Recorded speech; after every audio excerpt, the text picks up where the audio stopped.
Voilà, avec Olivier Marlex à Belfort ici aujourd'hui, direct du collectif pour le collectif Reconstruire. Olivier Marlex qui était vice-président de la commission d'enquête sur le rachat des activités d'Alstom par General Electric, qui a répondu à l'appel du collectif Reconstruire au nom des Républicains. Aujourd'hui, Olivier Marlex, quelle est la raison de votre présence à Belfort aujourd'hui? Un attachement déjà symbolique à cette ville, à l'entreprise Alstom, dont un certain nombre de membres du collectif sont issus. Regardez, en 5 ans, quand même, les choses ont beaucoup évolué. Il y a 5 ans, M. Macron finissait d'abandonner Alstom en se désengageant des co-entreprises, en désengageant l'État des co-entreprises, organisait la vente de la branche ferroviaire. L'idée de souveraineté était totalement absente du discours politique.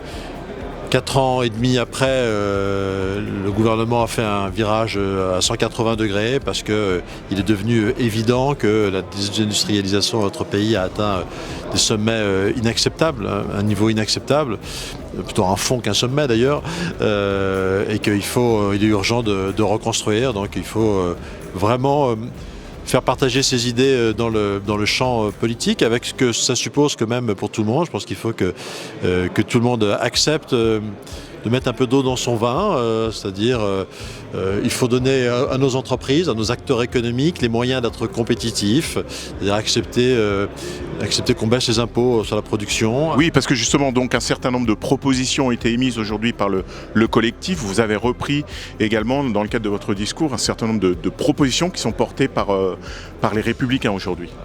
Non, il faut accepter donc de baisser les impôts sur la production pour redonner une raison d'être au fait d'entreprendre dans notre pays. Ça veut dire qu'il faut aussi trouver le moyen de financer ces mesures sur la dépense publique, en réduisant la dépense publique.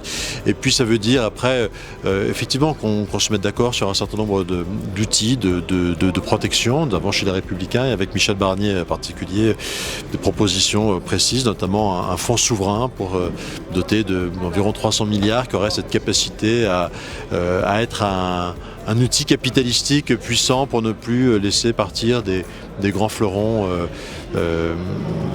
qui, une fois le changement d'actionnaire opéré, attachent évidemment beaucoup moins d'importance à produire dans notre pays. Très bien, je vous remercie.